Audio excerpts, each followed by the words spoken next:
फातिमा साहब जी शाह जी, मेरा अली साहब से सवाल है। अभी वो जिक्र कर रहे थे कि उन्हें रिजेक्शन का बहुत सामना रहा और फाइटर है भाई ये। बिल्कुल। हाँ, तो बहुत से लोगों को नहीं पता, हम जानना चाह रहे हैं कि आपकी वेट लॉस जर्नी कैसी रही, किन चीज़ों का आपको सामना रहा और क्या चीज़ें आपने इस सफ़र में अडॉप्ट की, क्योंकि आजकल वेट लॉस की जो जर्नी है वो जंपिंग और मुंजारो तक ही है।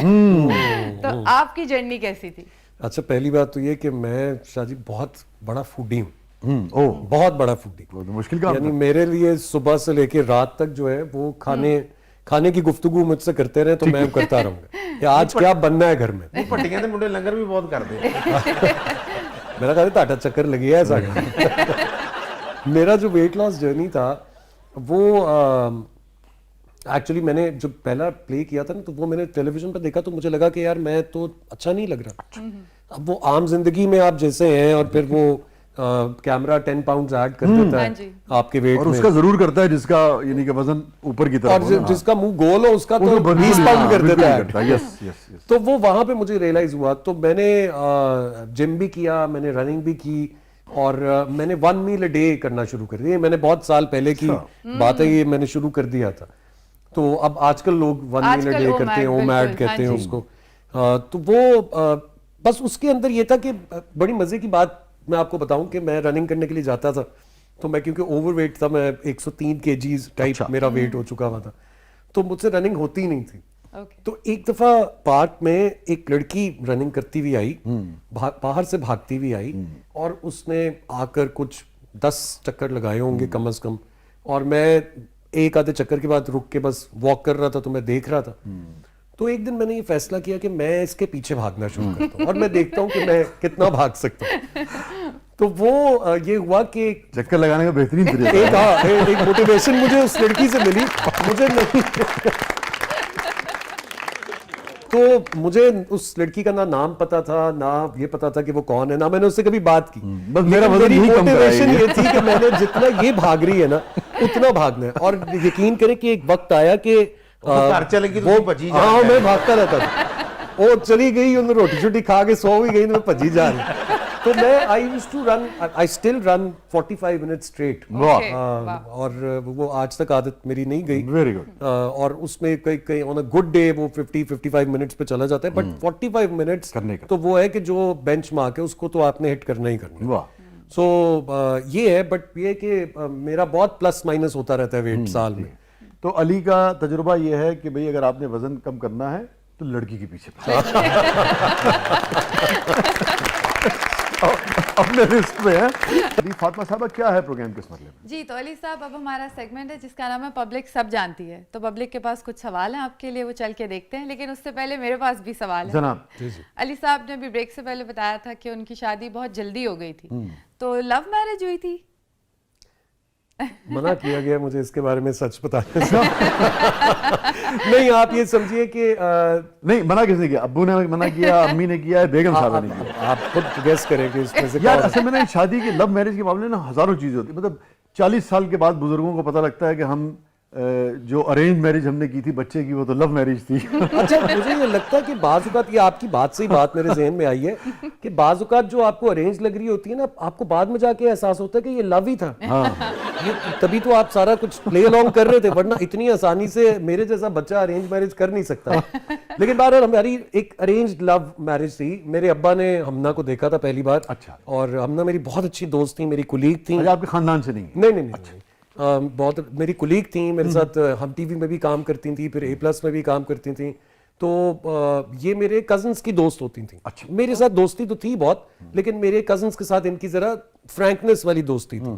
तो ये एक दफा पाकिस्तान इंडिया के मैच से वापस आ रहे थे देख के, और मुझे नहीं लेकर गए थे। तो वहां पर मेरे अब्बा जी ने इनको देखा और उन्होंने आकर मेरे ऊपर कजन्स वगैरह को कहा कि भाई ये तो बहुत अच्छी लड़की है, तमीज़दार और अच्छी फैमिली की लग रही है, पढ़ी लिखी। तो मुझे जब उन्होंने कहा कि मैंने कहा भाई आप हमना से बात करें, मुझसे क्यों पूछ रहे हैं, मैं तो रेडी हूँ, करा दो, जो मर्जी करो। तो हमना ने फिर अपना बहुत टाइम लिया। अच्छा। फिर वो जाहिर है वो एक अंडरस्टैंडिंग डेवलप हुई थोड़ी बहुत। फिर हमने पेरेंट्स को कहा कि भाई अब आप बातचीत कर लें आपस में। सो ये अरेंज लव टाइप ही है, but I am blessed to have her in my life. मुझे लगता है कि मेरी बीवी जो है उसके बगैर मैं ऑपरेट ही नहीं कर सकता। अल्लाह ताला आपको दोनों को जी बहुत खुश रखे Thank you. और ऐसे ही इस रिश्ते को शादाब रखे और ऐसी दोस्ती के साथ रखे हमेशा। जी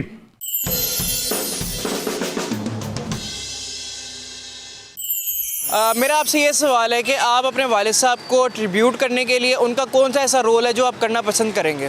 बहुत मुश्किल सवाल, बहुत मुश्किल सवाल है, क्योंकि उनके तो ऐसे ऐसे मेमोरेबल रोल्स हैं, लेकिन मुझे लगता है एट दिस पॉइंट जिस जगह पे मैं हूँ अपनी एज में, अपने करियर में, एक उनका सीरियल था रेजा रेजा। हाँ, वो जिसमें ये बदमाश है हाँ, और तौकीर नासिर साहब जो जो है है वो अच्छा वो बच्चा है। अच्छे वाले होते हैं। हाँ।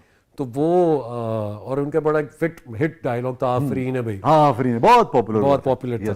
तो वो कर सकता हूँ। एक सीरियल था दिन, जिसमें इन्होंने अपना रंग काला किया था और ब्लू लेंसेज लगाए मेरे थे, ख्याल में स्टूडेंट लीडर बने थे शायद, स्टूडेंट है ना? लीडर बने हुए थे, वो जरा एंटी हीरो टाइप हाँ, हाँ, था। हाँ, हाँ, वो भी किया जा सकता है।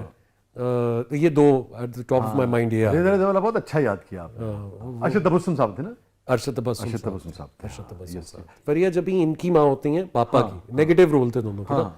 सुहेल अहमद साहब जो हैं वो बाप बने हुए थे, ग्रेट परफॉर्मेंसेस हाँ, क्या बात सबके। वो सुहेल अंकल की बहुत कमाल। सुहेल अहमद साहब भी, मैं सॉरी मैं बस एक कंट्रीब्यूट कर दूं कि उन जैसा बंदा भी मैंने इंडस्ट्री में नहीं देखा। Great man, great man. अभी जब पापा को हार्ट अटैक हुआ था तो मैं तसव्वुर भी नहीं कर सकता था जिस तरह की ड्यूटी उन्होंने दी है। बहुत ही, मतलब वो पापा का जितना रिगार्ड करते हैं वो तो अलग है, मुझसे जितनी मोहब्बत से वो पेश आए उस निस्बत से, उस निस्बत से, वो मुझे उस चीज़ ने भी मुझे ज़िंदगी में बहुत कुछ सिखाया कि ज़रूरी नहीं है कि आप साला साल इन टच ही रहें तो ही आप किसी के काम आ सकते हो। आपको पुराने वक्तों की यादों की वजह से भी बाज़-औक़ात खड़े होना पड़ता है। ये बात ठीक कह रहे हैं आप। ये सुहेल साहब में ये क्वालिटी है, ये उस नस्ल में बहुत ज्यादा पाई जाती है। बहुत और जो वो कर सकते हैं आपके लिए, यानी कि उनकी तमाम तर जो उनके कॉन्टेक्ट्स होते हैं, उनकी मोहब्बतें होती हैं, उनकी जो भी होता है, वो आपके साथ हमेशा उठकर चलने के लिए तैयार होते हैं। जी जी जी। और पंजाबी कहते हैं ना, कम ते अल्लाह ने करना होता है, बिल्कुल। मगर वो नाल टुर देना है, नाल टुर देना। क्वालिटी है। तो ये जो वसीम भाई जब इस सारे उससे गुजरे, तो आप यहीं थे या कराची थे? जी मैं कराची था। मैं फौरन, जाहिर है मुझे रात में पता चला था तो सुबह की पहली फ्लाइट लेके मैं आ गया था। तो फिर थ्रू आउट मैं साथ ही था उनके। जाहिर है मैं बड़ा हूँ सबसे, तो ज़रा फिर बड़े को ज़्यादा रिस्पॉन्सिबिलिटी भी लेनी होती है। और मैं ज़रा घबराता कम हूँ। अच्छा, मेरे strong- मैं कहता हूँ हमेशा कि you should not be a part of the problem, you should be a part of the solution की सोल्यूशन। तरफ बढ़ा जाए। तो पार्ट ऑफ द प्रॉब्लम, बाकी सब अपनी मजबूरियों में होते हैं, इमोशनल होते हैं, घबराए हुए होते हैं, लेकिन मैं हमेशा, मुझे यकीन होता है कि नहीं, एंड में ठीक होगा सब। इंशाल्लाह। ये सारे सफ़र में चूँकि वसीम साहब भी एक बड़े आदमी हैं और उनकी बात भी, गुफ्तगू भी, हर तजुर्बे से कोई ना कोई अच्छी बात वो निकालते हैं और उनका एक अपना एंगल होता है ज़िंदगी का। कोई ख़ास बात जो सारे उसमें आपके बात, आप क्या कहते हैं वसीम साहब, वालिद, अब्बू, बाबा ने जो आपसे की हो और आपके उसमें हाफजे में रह गई हो? मुझे ना पापा से डांट बहुत पड़ती है, बहुत ज़्यादा डांट पड़ती है। उसकी बुनियादी वजह ये है कि मैं